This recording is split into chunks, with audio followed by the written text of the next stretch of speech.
Millions of years ago, Earth looked very different. All the continents were fused into one, teeming with life, both beautiful and terrifying. When you think of prehistoric times, you might picture a T-Rex rampaging through the jungle with its razor-sharp teeth. But even before the dinosaurs, there were other giant creatures ruling the Earth. Yeah, welcome to the Permian period. This epic started 300 million years ago. Back then, our planet had one supercontinent, Pangaea, surrounded by a world ocean called Panthalassa. The Permian period began at the end of an ice age when temperatures were much cooler than today. Then, during early Permian days, Earth warmed to a lush environment with a diversity of plants and a rapid evolution of insect and animal life. Only, as you probably know, everything is ever-changing on our blue marble.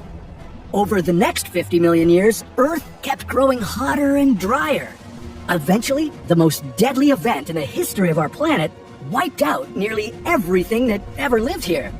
Scientists call this event the Great Dying, and it was the most catastrophic mass extinction event the Earth has ever seen. And the Earth has seen 5 of them. But before we get to all this doom and gloom, let me take you on an epic journey back in time. Here in the Permian period, some of the most incredible species that roamed our young planet are about to emerge.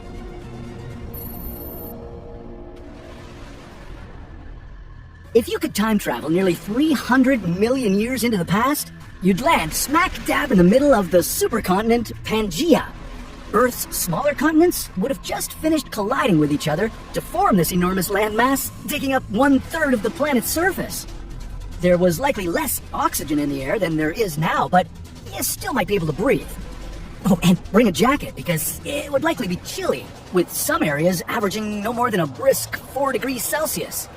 But don't worry, things will soon start heating up. By the end of the early Permian, the Ice Age was on its way out, and Pangaea was becoming a lush world. Plants and animals started to thrive. This was a volcanic world. Violent eruptions changed the climate, shaped the landscape, and paved the way for evolution.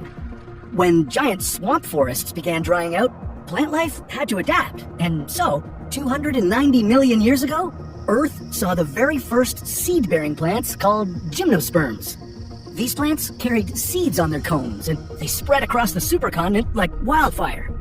The ancient evergreen forest of the early Permian was hiding something familiar. Just like today, you could find cicadas and beetles piercing and sucking on the plants, and the cutest of them all? Cockroaches.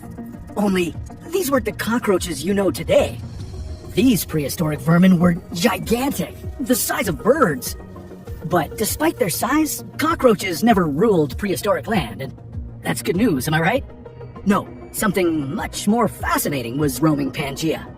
The now extinct ancestor of primitive mammals, Dimetrodon. This animal was as fascinating as it was terrifying. Encountering a Dimetrodon would be quite a sight to behold. This ancient lizard grew to 5 meters long and weighed 225 kilograms. It had a large sail running down its spine. Scientists think this sail helped the reptile regulate its body temperature, soaking up warmth during the daytime and dissipating excess heat during the cooler nights. It would walk toward you like a crocodile and act like a total menace. Dimetrodon was an apex predator of its time. Watch out for a mix of sharp and flat teeth that would slice you open and grind you up. In the Middle Permian period, other mammal-like reptiles took over the planet. Therapsids. They had strong jaws with sharp teeth and a somewhat upright stance thanks to their legs being situated underneath their bodies. Therapsid reptiles varied from the 5-meter-long, likely omnivorous Deuterosaurus to the 5 times smaller, meat-eating Lycanops. You could meet plenty more therapsids if you stuck around for another 20 million years. During the Middle Permian period, Earth kept getting hotter. The average global temperature on Pangaea grew to about 25 degrees Celsius, and volcanoes were spitting greenhouse gases out into the atmosphere. Due to the changing climate, sea levels were shifting, but marine life found ways to thrive. If you were to take a dip in the prehistoric superocean, you'd be swimming alongside ancient sharks and bony primitive fish.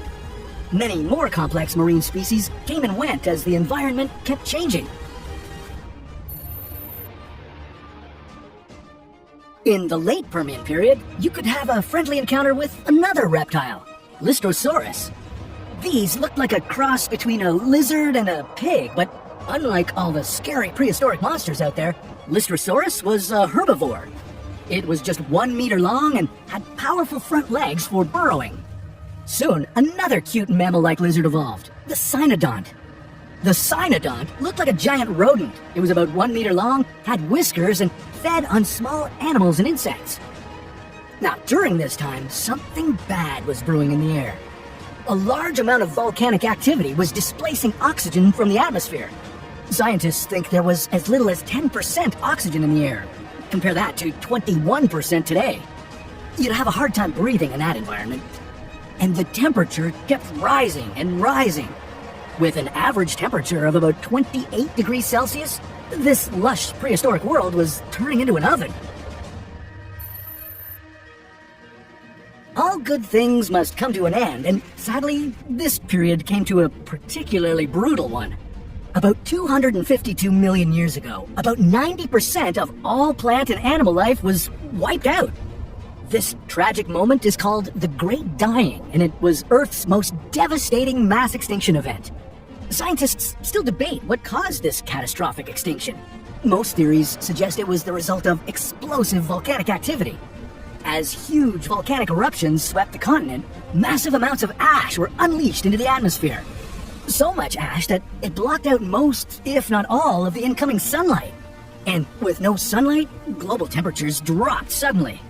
Plants couldn't perform their photosynthetic processes and died off. And without plants, the very basis of their food chain, animals soon followed. Things got worse before they got better. Because of all the carbon dioxide emitted during the volcanic eruptions, global temperatures rose again. And not just to where they were, but higher, much higher. And this caused the superocean to lose most of its oxygen. And unable to breathe, a majority of the Permian sea animals perished.